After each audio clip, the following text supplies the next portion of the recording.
Welcome back to this new video and आप यहाँ पे देख सकते हो सेंसेक्स जो है आज की डेट में, ठीक है, यानी कि मंडे को जब यहाँ पे मार्केट ओपन हुआ उस दिन का मैं यहाँ पे बात कर रहा हूँ। तो यहाँ पे 1048 पॉइंट से आपको सेंसेक्स गिरते हुए देखने को मिल रहा है। निफ्टी 50 भी यहाँ पे 24,900 के नीचे यहाँ पे जाते हुए देखने को मिल रहा है आफ्टर। ठीक है, क्या इवेंट हुआ है ये तो आप सभी को पता ही होगा। एंड मतलब कंटिन्यूसली ये जो सैटरडे संडे में सिर्फ उन्हीं चीज़ों का बात यहाँ पे चल रहा था कि ईरान, इसराइल, यूएस, तो ये सब जो मतलब वॉर का जो कंडीशन अभी चल रहा है तो उससे रिलेटेड चीज़ों की वजह से मार्केट आपको यहाँ पे गिरते हुए देखने को मिल रहा है। ठीक है, वॉर के टाइम पर हमेशा ऐसा ही होता है। जो स्टॉक मार्केट रिलेटेड जो भी मतलब एसेट रहते हैं, चाहे म्यूचुअल फंड हो या फिर मतलब उनसे उनसे रिलेटेड अलग अलग स्कीम्स हो, तो उसके अंदर आपको गिरावट देखने को मिलती ही है। एंड उसके बाद ठीक है, एंड ये जो वॉर टाइम है, ठीक है, ऐसे टाइम में कौन से एसेट की प्राइस ज़्यादा बढ़ती है? तो गोल्ड, ठीक है, मेटल, सिल्वर, तो ऐसे जो कुछ एसेट रहते हैं तो उनका प्राइस आपको बढ़ते हुए देखने को मिलता है, जो कि ज़्यादा कह सकते हो कि स्टेबल है, पुराने टाइम से ट्रस्टेबल है। ठीक है, तो Sensex dropped 2743 points, Nifty 50 index touch intraday low के 24,603 तक का इसने यहाँ पे इंट्राडे लो आपको यहाँ पे मतलब छूते हुए देखने को मिल रहा है निफ्टी 50 की तरफ से। ठीक है, ब्रॉड बेस्ड सेलिंग प्रेशर, यानी कि सब तरफ से बिकवाली यहाँ पे आज मार्केट में आपको हावी होते हुए देखने को मिल रही है। ओके, तो ये आप यहाँ पे देख सकते हो। मैं निफ्टी 50 को ओपन करता हूँ 24,865 के आसपास अभी मुझे इसका लेवल देखने को मिल रहा है। इसके हम यहाँ पे चार्ट पर जाएंगे तो यहाँ पे एक्चुअली डे टाइम फ्रेम है, by the way, wait wait wait. Okay, मुझे यहाँ पे फिर से डे का टाइम फ्रेम देखना है। ओके, तो ये आप यहाँ पे देख सकते हो कि मतलब लास्ट में क्लोज होते टाइम ये आपको मतलब ग्रीन कैंडल यहाँ पे नज़र आ रही है। ठीक है, यानी कि मार्केट की स्टार्टिंग यहाँ पे काफ़ी मतलब नीचे हुई थी एंड उसके बाद से यहाँ पे आपको निफ्टी 50 में बाइंग नज़र आते हुए देखने को मिल रहा है। ये आप यहाँ पे क्लियरली देख सकते हो। ठीक है, 24,000 आई थिंक 600 के आसपास आपको ये नेट अभी यहाँ से प्रॉपर चल नहीं रहा। ओके, अभी हम यहाँ पे इसको फिर से ओपन करते हैं अच्छे से। तो ये आप यहाँ पे देख सकते हो 24,600 के आसपास यहाँ पे आपको ओपन होते हुए देखने को मिल रहा था मार्केट। मैं आपको एग्जैक्ट लेवल भी दिखा देता हूँ, 24,594 या फिर 24,600 भी कह सकते हो। ठीक है, उसी के आसपास मार्केट ओपन हुआ एंड उसके बाद दिन भर में यहाँ पे बाइंग आते हुए देखने को मिल रही है। यानी कि जब मार्केट स्टार्ट हुआ उस टाइम पे यहाँ पे इंटेंस सेलिंग आई, उसके बाद क्या देख सकते हो यहाँ पे बाइंग आई, उसके बाद ओके, बाय द वे ये फर्स्ट कैंडल कितना ह्यूज बना है। ठीक है, मतलब यहाँ पे 24,643 पर मार्केट ओपन हुआ एंड वहाँ से लेकर 24,949 तक, ठीक है, अप्रोक्सीमेटली 350 पॉइंट्स यहाँ पे आपको इंक्रीज होते हुए देखने को मिल रहे हैं। ओके, एंड उसके बाद दिन भर गिरता रहा, लिटरली दिन भर गिरता रहा एंड इवनिंग में जाते जाते आप यहाँ पे देख सकते हो 24,579 से सीधा 24,900 के आसपास और यहाँ से फिर से थोड़ा सा बिकवाली। तो ये कुछ इस तरह से आपको आज का मार्केट काफ़ी वोलाटाइल देखने को मिल रहा है। ठीक है, तो आप यहाँ पे देख सकते हो। थोड़ा सा हम यहाँ पे स्टॉक्स की भी बात कर लेते हैं।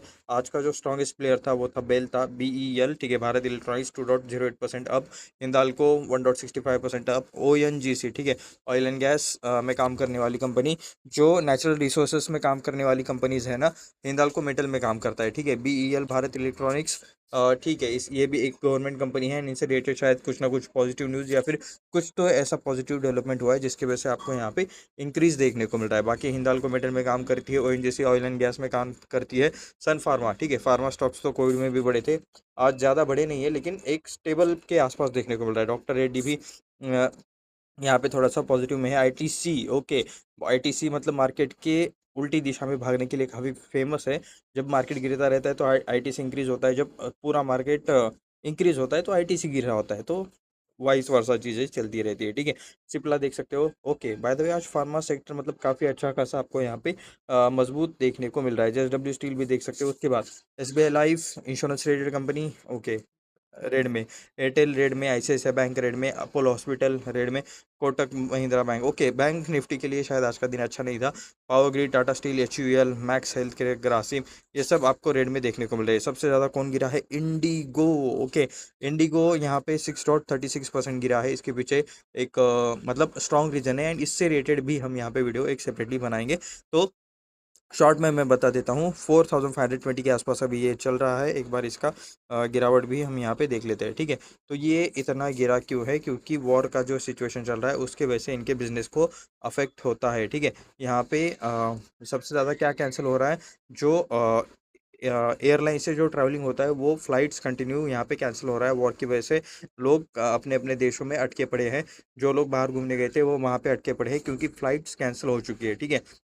सीधी सी बात है, सिंपल सी बात है, जब आसमान से मिसाइल्स गिरेंगी, हमला होगा, तो एरोप्लेन्स पर भी मतलब टारगेट गलती से भी हो सकता है या फिर जानबूझ के भी कोई कंट्री यहाँ पे कर सकती है। सो आपको फ्लाइट्स कंटिन्यूसली कैंसिल होते हुए देखने को मिल रहा है। सो इनके बिजनेस पर इम्पैक्ट आपको देखने को मिल रहा है। दैट्स वाई इंडिगो आपको गिरते हुए देखने को मिल रहा है। एंड इससे रिलेटेड अगर कुछ और रीज़न रहेगा तो उससे रिलेटेड एक सेपरेट वीडियो आ जाएगा। अभी के माहौल के हिसाब से तो ऐसा लग रहा है। L&T, ओके, ये यहाँ पे 5% तक क्यों गिरा है, इसके पीछे ज़रूर मैं यहाँ पे चीज़ें चेक करके ज़रूर बताऊंगा, ठीक है।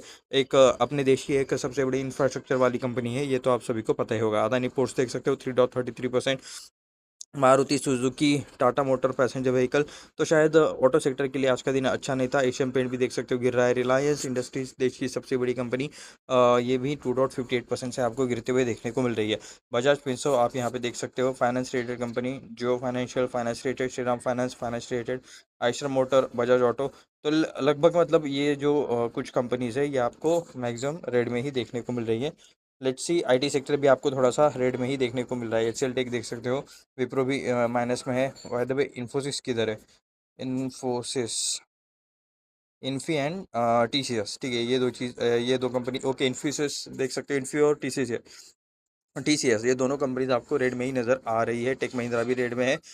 बाकी नीचे भी मतलब almost IT sector, banking sector, इनके लिए आज का दिन खराब ही था। ऑटो सेक्टर के लिए भी दिन खराब था। तो ये आप यहाँ पे ऐसा क्लियरली कह सकते हो। बाकी थोड़ा सा मेटल के लिए और फार्मा के लिए दिन अच्छा था, ये आप यहाँ पे क्लियरली देख सकते हो।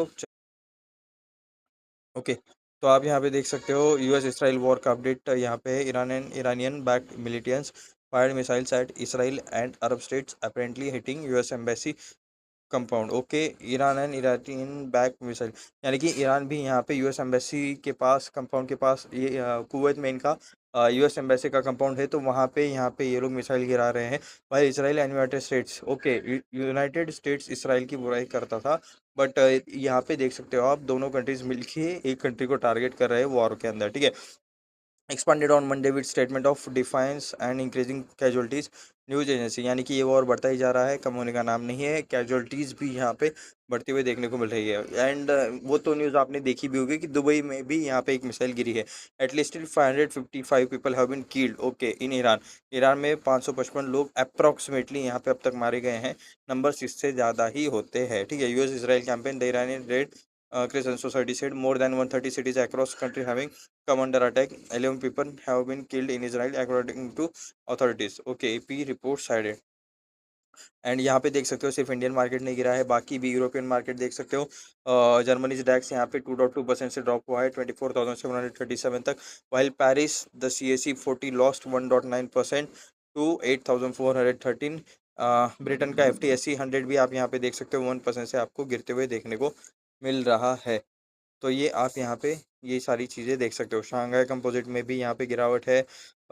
उसके बाद जापान का निक्के भी आप यहाँ पे देख सकते हो, फेल मोर देन 2%, यानी कि जापान का मार्केट भी 2% से ज़्यादा गिरते हुए देखने को मिल रहा है।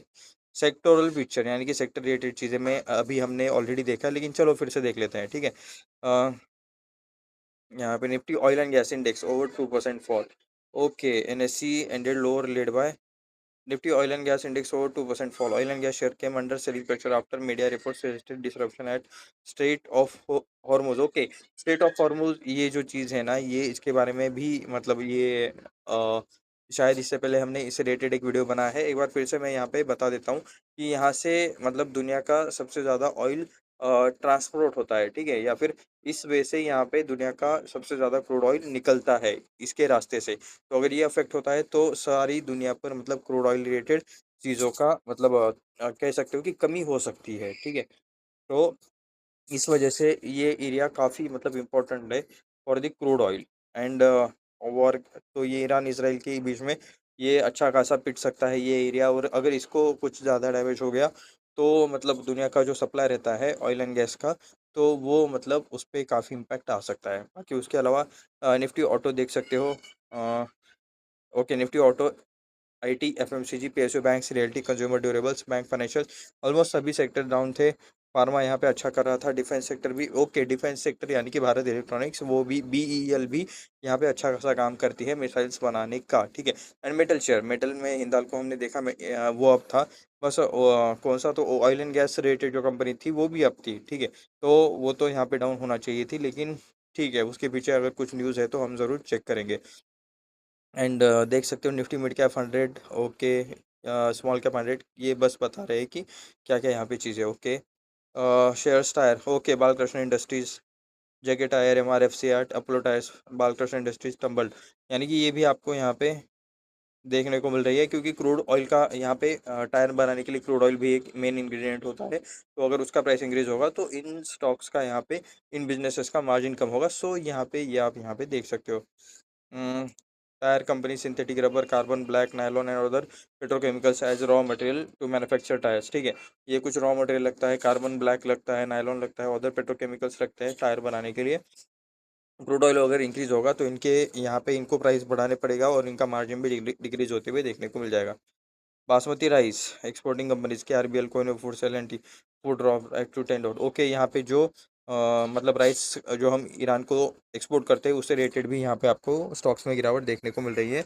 तो उसके अंदर कौन कौन से थे, KRBL, कोहिनूर फूड्स, LNT, तो ये कुछ स्टॉक्स है, ठीक है। India Gate rice, okay, KRBL drop, okay, 5.5% से KRBL यहाँ पे ड्रॉप होते हुए देखने को मिल रहा है। LNT फूड है एंड बाकी काफ़ी यहाँ पे स्टॉक्स है। निफ्टी 50 के टॉप गेनर्स एंड लूजर हमने ऑलरेडी देखे हैं, ठीक है। इंडिगो सबसे ज़्यादा पिटा था एंड BEL सबसे ज़्यादा इंक्रीज हुआ था, ठीक है, ओके। तो ये कुछ आज का इस तरह से आपको मार्केट देखने को मिल रहा है। तो आपको इसके बारे में क्या लगता है, आपका पोर्टफोलियो कैसे परफॉर्म कर रहा है, क्या सारे रिटर्न है, उसके रिलेटेड चीज़ें भी आप नीचे कमेंट कर सकते हो, और कुछ डाउट होगा तो वो भी आप नीचे लिख सकते हो, ठीक है। तो यहाँ पे कुछ भी बाय सेल का रिकमेंडेशन नहीं था, ये वीडियो सिर्फ रिसर्च एंड एजुकेशनल पर्पज़ के लिए था। मिलते हैं नेक्स्ट वीडियो में, धन्यवाद।